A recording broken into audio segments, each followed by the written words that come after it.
આપણે જે ડેફિનેશન જોતા હતા કે ભાઈ ઇલેક્ટ્રિકલ રિલે પ્રોટેક્ટિવ રિલેને લગતા કયા કયા ડેફિનેશન છે પદ છે, એમાં આગળ જઈશું. હવે જે વાત કરીએ છીએ છે સેટિંગ વેલ્યુ. કોની વેલ્યુ? Setting value.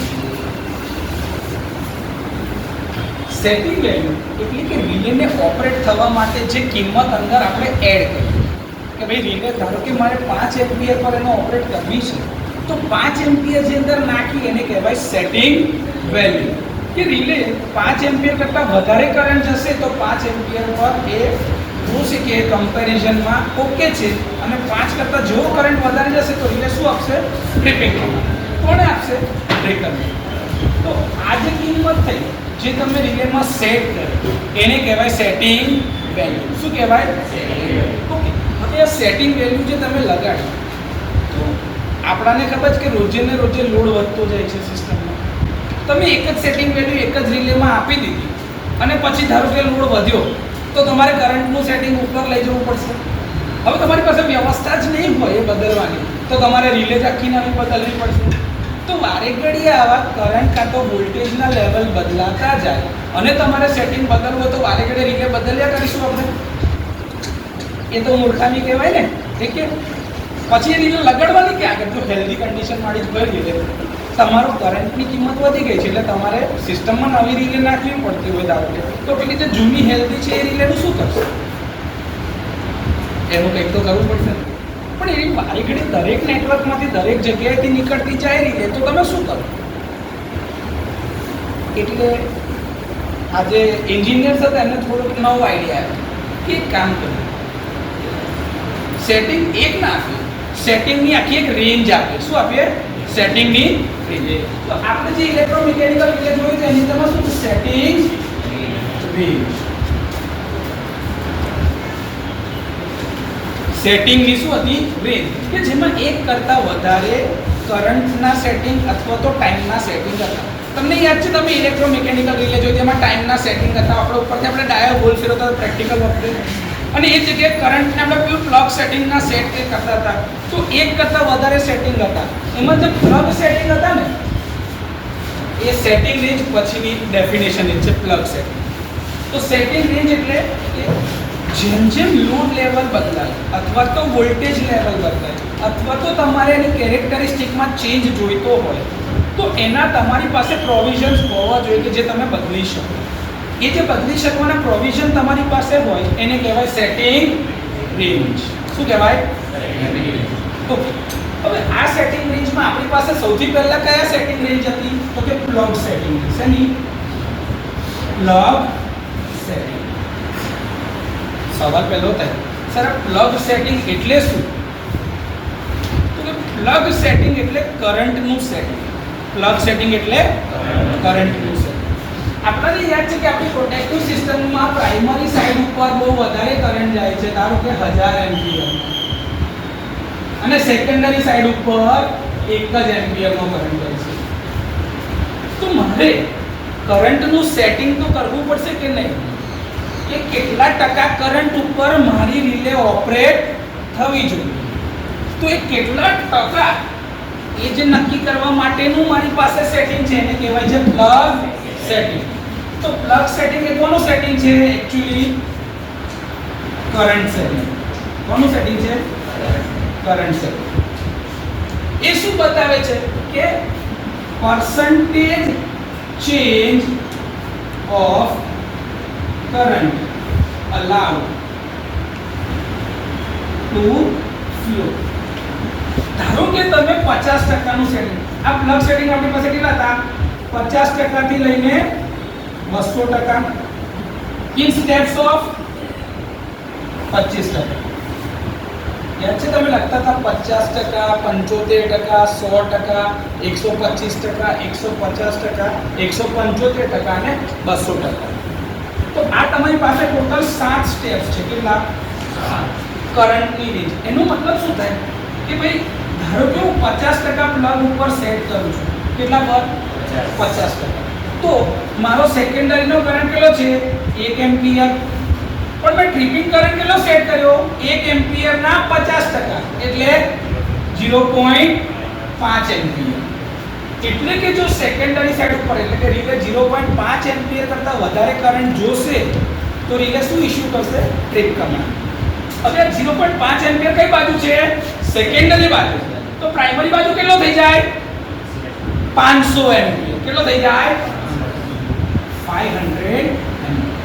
એટલે કે મારી લાઈનમાંથી 500 એમ્પિયર કરંટ જતો છે ત્યાં સુધી કોઈ વાંધો, પણ જેવો 500 કરતા કરંટ વધશે તો મારી રિલે જોશે કે અચ્છા 0.5 હતું ને એના કરતા કરંટ વધી ગયો, તો રિલે શું કરશે? Trip command. તો પ્લગ સેટિંગ એટલે કે એક પ્રકારના કરંટ સેટિંગ છે જે 50% થી લઈને 200% સુધી અવેલેબલ છે. આ તો થયા કરંટના સેટિંગ. કોના થયા સેટિંગ? એવું તમારી પાસે બીજા સેટિંગ બી હતા, ટાઈમ મલ્ટીપ્લાયર સેટિંગ.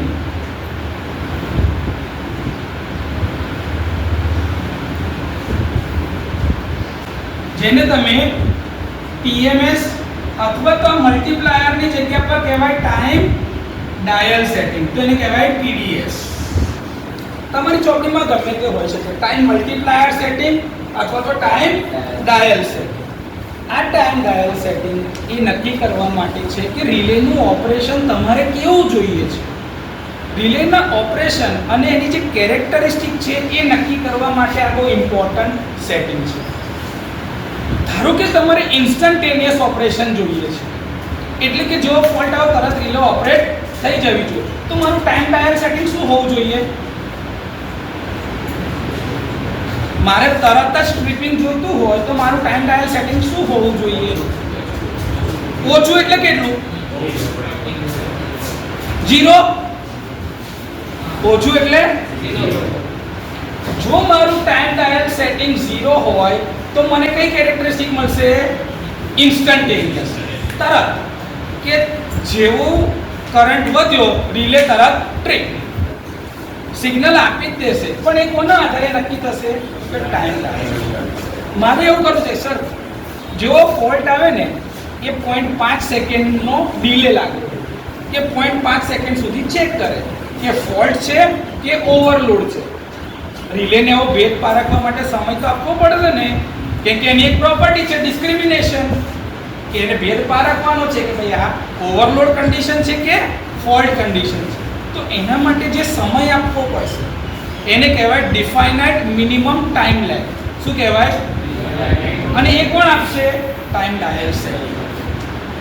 તો DMP કેરેક્ટરિસ્ટિક જોઈતી હોય તો હું ટાઈમ ડાયલ સેટિંગને ક્યાં ફિક્સ કરી દઉં? 0.5 ઉપર. એ 0.4 0.3 એવી રીતે કરી શકાય.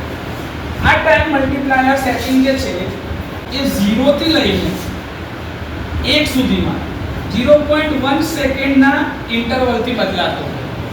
તો 0 પછી 0.1 0.2 0.3 0.4 0.5 0.6 0.7 0.8 0.9 ને 1.0.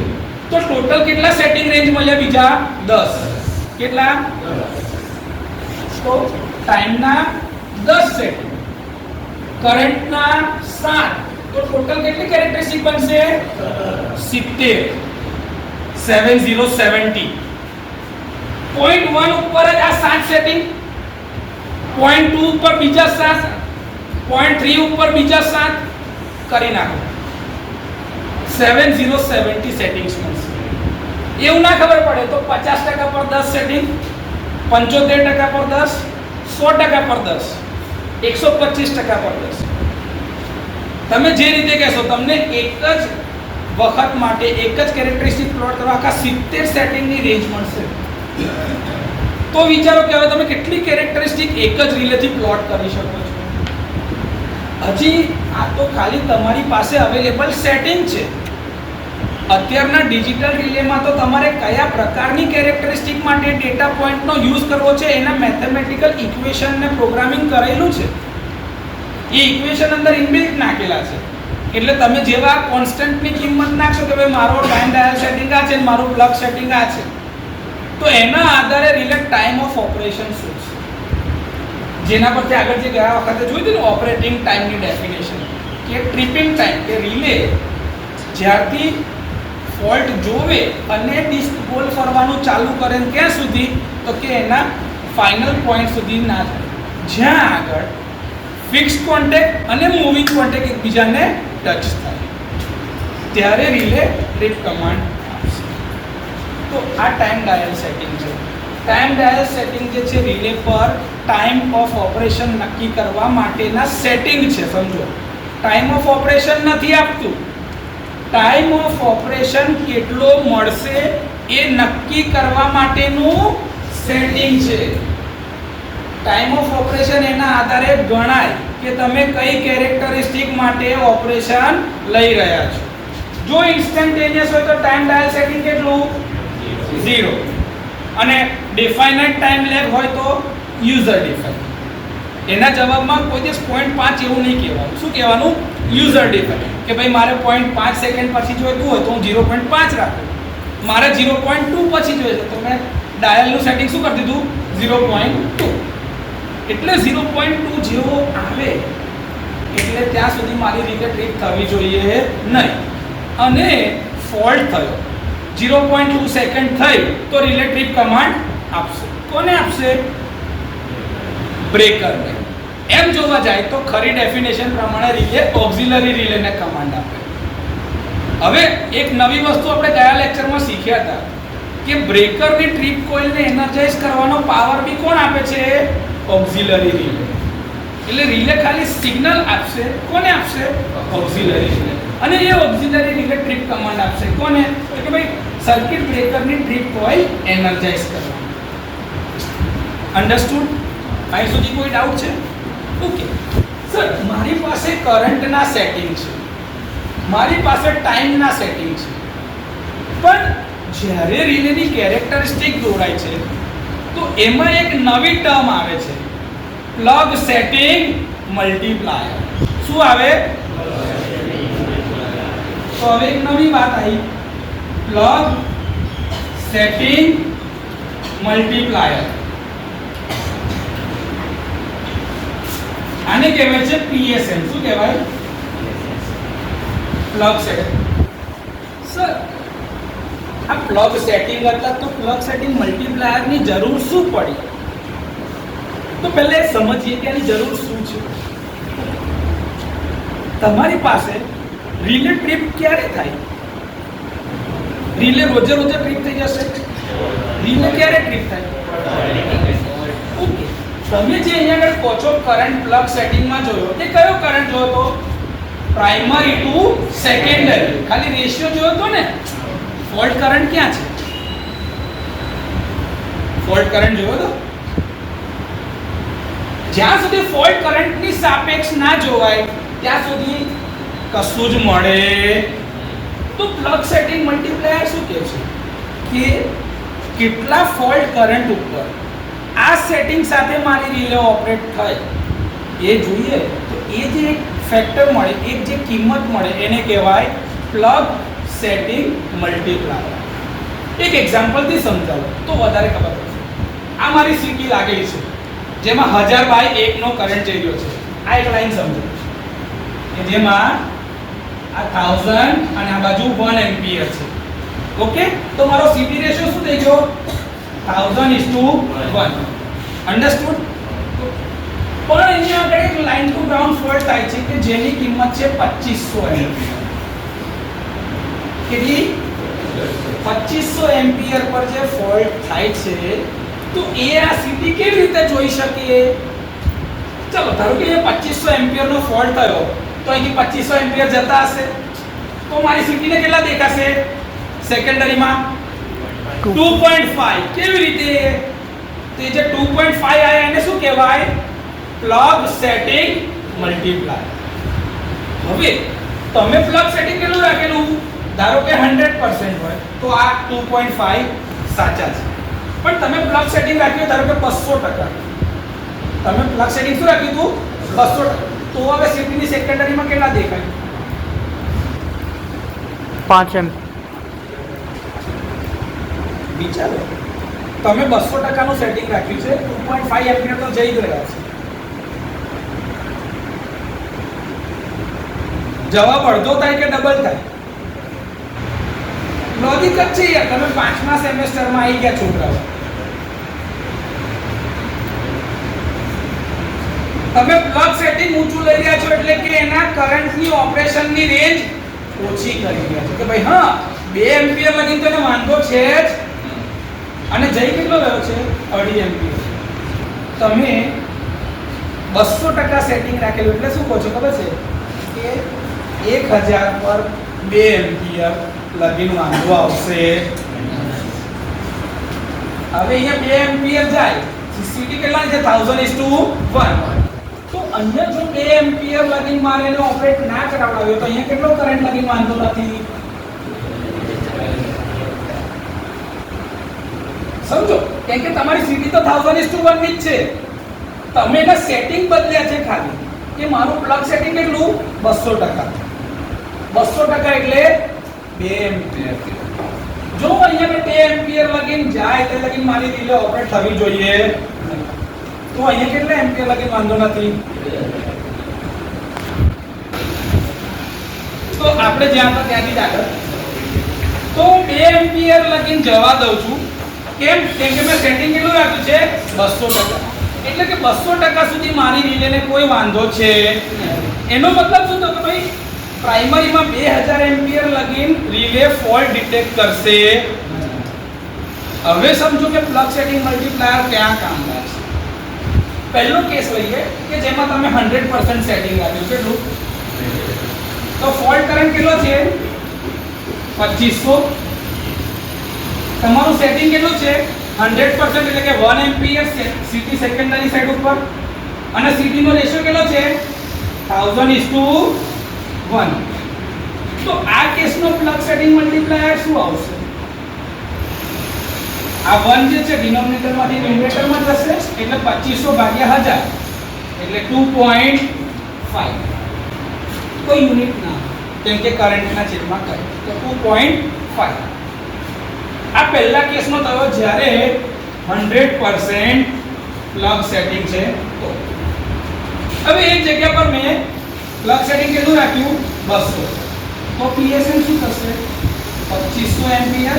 સીટીની સેકન્ડરીમાં અલાઉડ કરંટ કેટલો છે 2 એમ્પિયર. કેમ પ્લગ સેટિંગ કેટલું છે 200% 200% એટલે કેટલું 2 એમ્પિયર સુધી 2 સીટી રેશિયો કેટલો છે 1000:1. હવે આ કેટલું થશે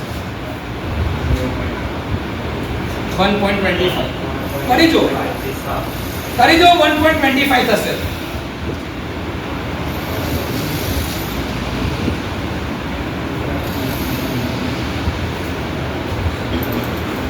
તો આ ટાઈમ ડાયલ અને કરંટની જે સેટિંગ રેન્જ છે એના લીધે રિલેમાં એક કરતા વધારે ઓપરેટિંગ રેન્જ મેળવી શકાય. આ જગ્યાએ 50% કર્યું હોત ને તો પીએસએન થઈ જાત 5. એટલે હવે તમને ખબર પડી કે કરંટનું જે પ્રોટેક્શન આપવામાં આવે એમાં જે રિલેની કેરેક્ટરિસ્ટિક છે ને એ કરંટ એકલા પર કોઈ દિવસ મળશે. એ કેરેક્ટરિસ્ટિક કોઈ દિવસ કરંટ વર્સિસ ટાઈમ પર નહીં થતી. એ થાય છે plug setting multiplier versus time. તમે તમારી કોઈ બી રિલેની કેરેક્ટરિસ્ટિક જોવી હોય ઓનલાઈનમાં જોઈ લો, એઆઈ માં જોઈ લો, ગમે તે ઇમેજીસમાં જોઈ લો, સ્ટાન્ડર્ડ રેફરન્સ બુકમાં જોઈ લો, તમારી પોતાની ચોપડીમાં જોઈ લો. પ્લગ સેટિંગ મલ્ટીપ્લાયર વર્સિસ ટાઈમની કેરેક્ટરિસ્ટિક હશે. ભલે કહેતા હશે ઓવર કરંટ રિલે પણ તો બી કોઈ કેરેક્ટરિસ્ટિક કરંટ વર્સિસ ટાઈમની હોય ક્યારેય નહીં. ક્લિયર? કોઈ ડાઉટ? પ્લગ સેટિંગ મલ્ટીપ્લાયર એટલે ઇમ્પોર્ટન્ટ છે. હવે પ્લગ સેટિંગ અને પ્લગ સેટિંગ મલ્ટીપ્લાયર પર તફાવત ખબર પડી. પ્લગ સેટિંગ શું હતું તો કે ભાઈ સેટિંગની રેન્જ કે કેટલા લગીન કરંટ અલાઉડ છે વાંધો આવશે નહીં અને વોટ વખતે કેટલા કરંટ ઉપર ઓપરેટ થવું છે શું છે પ્લગ સેટિંગ મલ્ટીપ્લાયર. હવે જેવું આ રિલે ટ્રિપ કમાન્ડ આપે છે તો પેલો ફ્લેગ પડશે ઇન્ડિકેશન માટે. તો રિલે સેટ છે કે રીસેટ છે એનું વિઝ્યુઅલાઇઝેશન થવા માટે રિલેની અંદરમાં ફ્લેગ આપેલો છે. શું આપેલો છે? ફ્લેગ. એ શું બતાવે છે કે રિલે ઓપરેટિંગ સ્ટેટમાં છે કે નોન ઓપરેટિંગ સ્ટેટમાં છે. તો નવી એક વ્યાખ્યા જોઈ લીધી. શું છે? ફ્લેગ. આ ફ્લેગમાં એક દંડી બી હોય જેના આધારે તમે રિલેને ઓપરેટિંગ સ્ટેટમાંથી નોન ઓપરેટિંગ સ્ટેટમાં ગયા બાદ ફરીથી એને રીસેટ કરી શકો. તો એ બધી વ્યવસ્થા ફ્લેગ દ્વારા થશે. તો રિલેનો એક કમ્પોનન્ટ છે ફ્લેગ, જે રિલેને ઓપરેટિંગ સ્ટેટમાંથી નોન ઓપરેટિંગ સ્ટેટમાં ગયા બાદ, કેમ રિલે પહેલા ફોલ્ટ જોયો તો ઓપરેટ થઈ ગઈ, ડિસ્ટન્સ ક્લિયર કર્યું, ત્યાં પહોંચી ગઈ, પછી પાછી ડિસ્ટન્સ પોતાની જગ્યાએ ગઈ, પણ રિલે શું થઈ ગયા હવે નોન ઓપરેટિંગ. ઓકે ના, જ્યાં સુધી હવે એને રીસેટ નહીં કરો ત્યાં સુધી પાછો ફોલ્ટ આપી શકે ખરી? ફોલ્ટ જોયો તો ટ્રીપ કમાન્ડ આપે ખરી? તો એને પાછું ઓપરેટિંગ સ્ટેટમાં લાવવા તમે શું કરશો? પેલા ફ્લેગથી રિલેને સેટ કરો.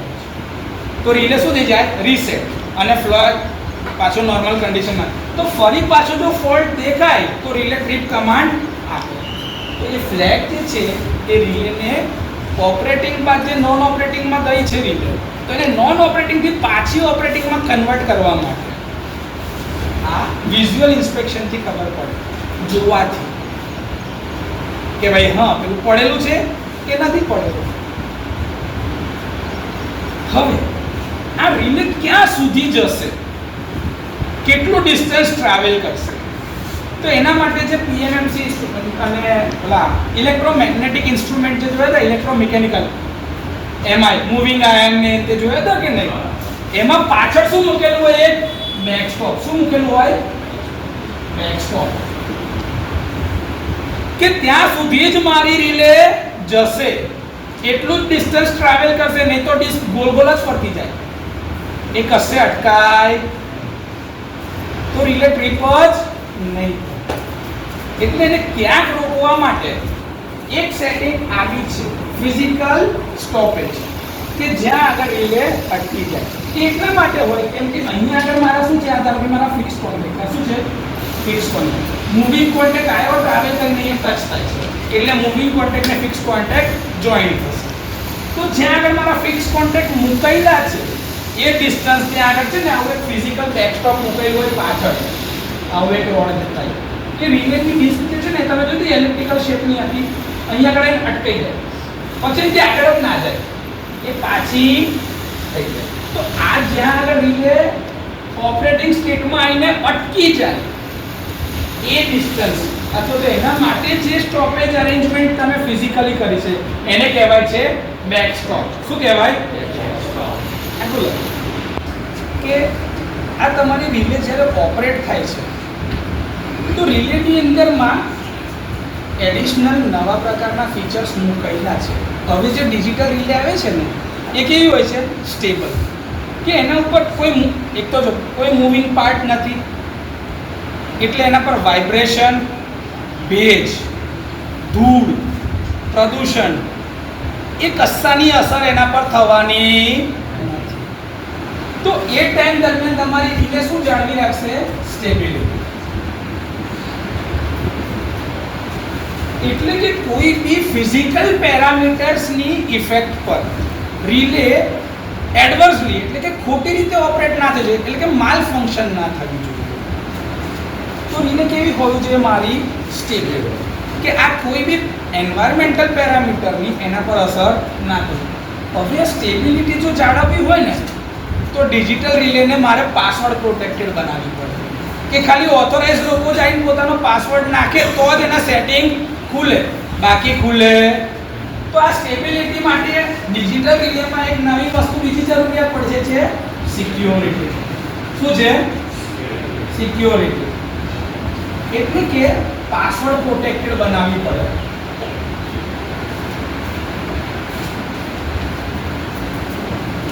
In case of digital relay only. હા,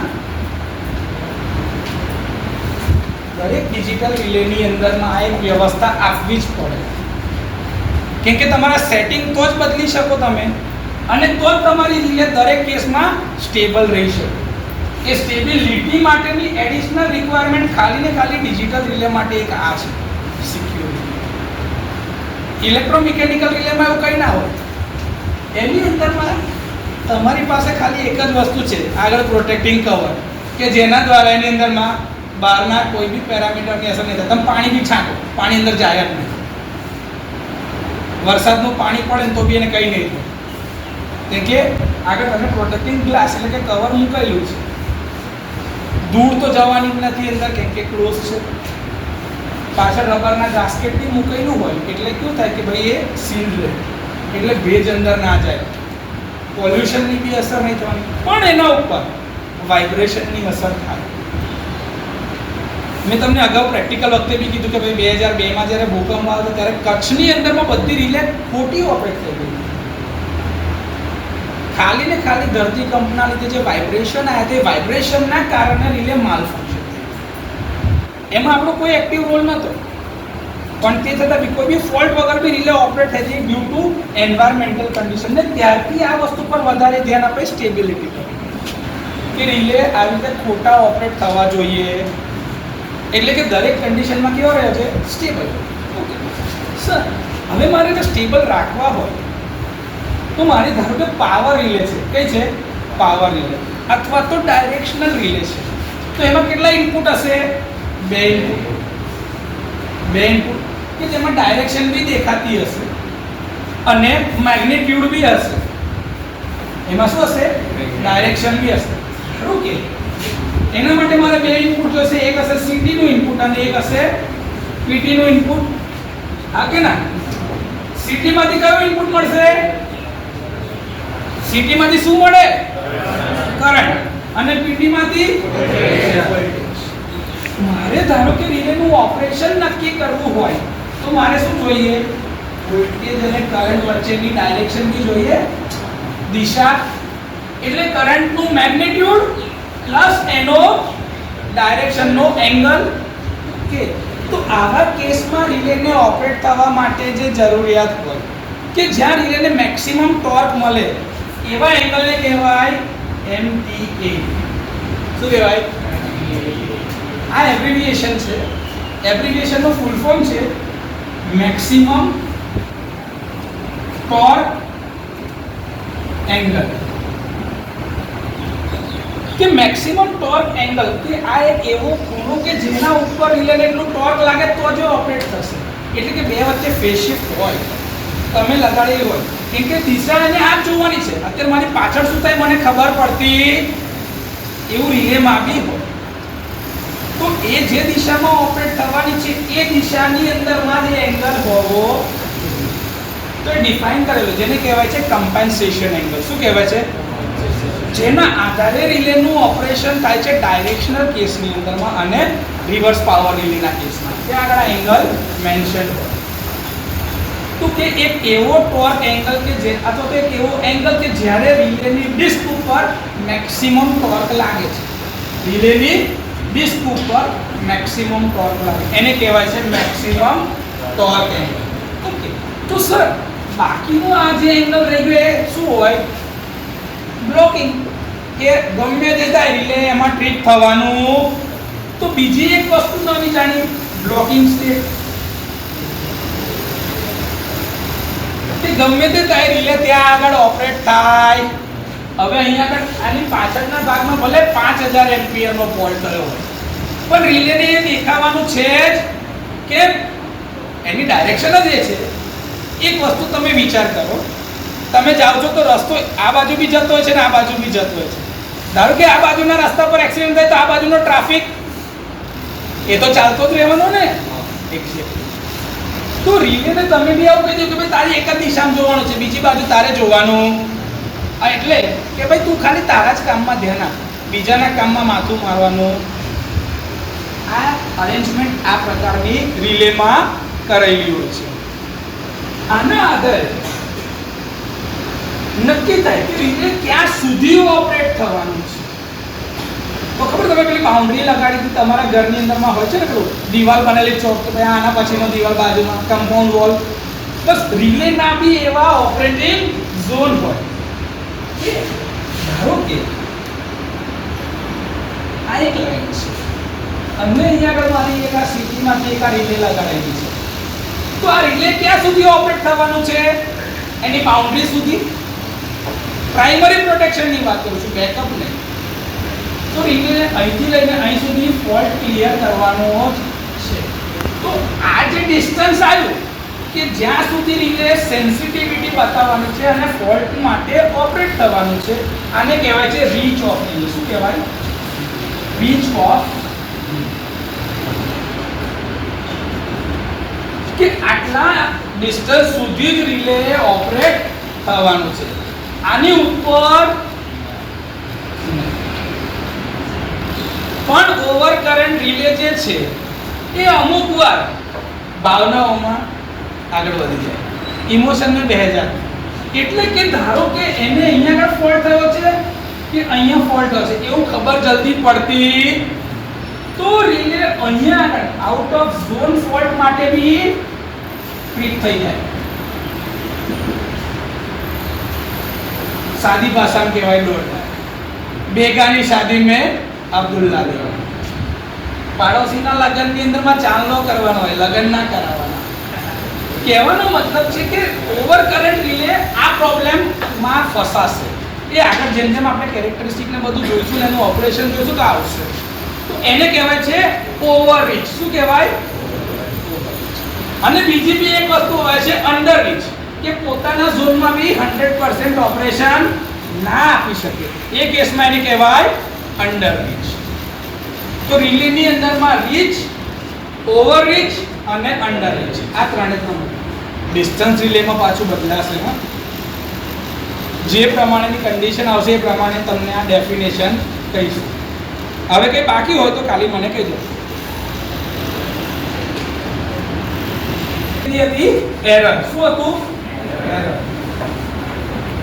તો રિલેમાં એરર કેવી રીતે શું થાય? તો રિલેમાં એરર સેટિંગમાં બી હોઈ શકે, ઓપરેટિંગમાં બી હોઈ શકે. કેમ કે તમે સેટિંગના આધારે જ ઓપરેશન લેવાના છો. તો ધારો કે તમે જે થિયરીથી ગણ્યો એ ઓપરેટિંગ ટાઈમ અને રિલેથી જે ઓપરેટિંગ ટાઈમ મળ્યો એ બંનેમાં તફાવત હોઈ શકે છે. તો તમે જે કેલ્ક્યુલેશનથી ગણો છો એ શું છે? થિયરીથી. એ કેવો હોવો જોઈએ? એક્ચ્યુઅલ, કે ભાઈ આટલો જ હોવો જોઈએ. તો એને આપણે આઈડિયલ બી કહી શકીએ. કેમ? કેમ કે થિયરીથી ઇક્વેશનની મદદથી ગણેલું છે. પણ રિલેની અંદરમાં ફિઝિકલી તમે સેટ કર્યું ત્યારે એના ટાઈમમાં થોડો ચેન્જ આવે છે ઓપરેશન. તો એ તમને પ્રેક્ટિકલી મળી રહ્યો છે. તો એ કેસમાં એરર શું થાય? Practical minus theory upon theory. તો કેટલા ટકાની એરર આવે છે ખબર પડશે. અને પર્સન્ટેજમાં શોધીશું એટલે 100 થી મલ્ટીપ્લાય કરવાનું. ક્લિયર? તો આમાં actual minus calculated upon actual થી બી કરાય, calculated minus actual upon actual થી બી કરી શકાય. તમે જે ચાહો એ રીતે આમાં સેટિંગ કરી શકાશે, જેના આધારે પ્લસ માઇનસ એરર હોઈ શકે. ક્લિયર? તો એરર દરેક વખતે પોઝિટિવ જ હશે એવું નહીં હોય. એ પોઝિટિવ બી હોય અથવા તો નેગેટિવ બી હોય. ક્લિયર? હવે જે વાત છે કે રિલેની ઉપર જે નેમ પ્લેટ ઉપર થોડા પેરામીટર લખેલા હોય કે એને કેટલા વોલ્ટેજ ઉપર ઓપરેટ થવાનું છે. ધારો કે મારી 66 kV ની સિસ્ટમ છે જેના માટે મારે એક રિલે જોઈએ છે. તો મારા રેટેડ વોલ્ટેજ કેટલા હશે? સિસ્ટમના 66, પણ રિલે 66 kV પર જશે. એને તો 110 વોલ્ટ પર જ જવાનું છે કારણ કે તો PT ની સેકન્ડરી સિગ્નલ લેશે. તો 110 વોલ્ટ જે છે એને શું કહેવાય? Rated voltage. રિલેને ઓપરેટ થવા માટે અમુકવાર ઓક્સિલરી સપ્લાયની બી જરૂર પડતી હોય છે. તો 110 વોલ્ટની સાથે અમુકવાર DC સપ્લાય બી જોઈતો હોય. તો એમાં લખેલું હોય રિલેની ઉપર 220 વોલ્ટ DC. તો એને એડિશનલ ઓક્સિલરી સપ્લાય જોઈએ. પણ એ બધું ક્યાં મેન્શન હોય? એની નેમ પ્લેટ ઉપર. રિલેની ઉપર હોય કે એને ફંક્શનિંગ થવા માટે કેટલા પ્રકારના સપ્લાયની જરૂર છે, કેટલા વોલ્ટેજની જરૂર છે. તો જે વોલ્ટેજ રેટેડમાં લખ્યા હોય, ચાહે એસીમાં હોય કે ડીસીમાં, તો એ વોલ્ટેજને કહેવાય રેટેડ વોલ્ટેજ. એની ઉપર ડિફાઇન કરીને લખીને આપેલો એટલો કરંટ એને શું કહેવાય? Rated current. ફ્રીક્વન્સી મેન્શન હોય તો એને કહેવાય રેટેડ ફ્રીક્વન્સી. પાવર લખાયેલો હોય તો રેટેડ. બર્ડન લખાયેલું હોય તો રેટેડ બર્ડન. કેલ્ક્યુલેટ કર્યું ને VA માં હોય કાં તો ઇમ્પિડન્સમાં Z ફોર્મમાં હોય. બરોબર છે? તો આટલી વસ્તુ રિલે માટે ઇમ્પોર્ટન્ટ છે. આવતા લેક્ચરમાં આપણે રિલેના થોડી કેરેક્ટરિસ્ટિક વિશેનું બેસિક નોલેજ લઈશું, ટાઈપ્સ ઓફ રિલે કયા કયા એનું થોડો એક ઓવરવ્યૂ છે, અને પછી રિલેનું ઓપરેશન, ખાલી ટ્રીપ સર્કિટનું, ખાલી ટ્રીપ સર્કિટ એટલે પોસ્ટ ફોલ્ટ ટ્રીપ સર્કિટ કેવી હોય અને પ્રી ફોલ્ટ વખતની કન્ડિશન. આટલું આવતા લેક્ચરમાં પતશે એટલે ચેપ્ટર નંબર 1 પૂરું થશે. ક્લિયર?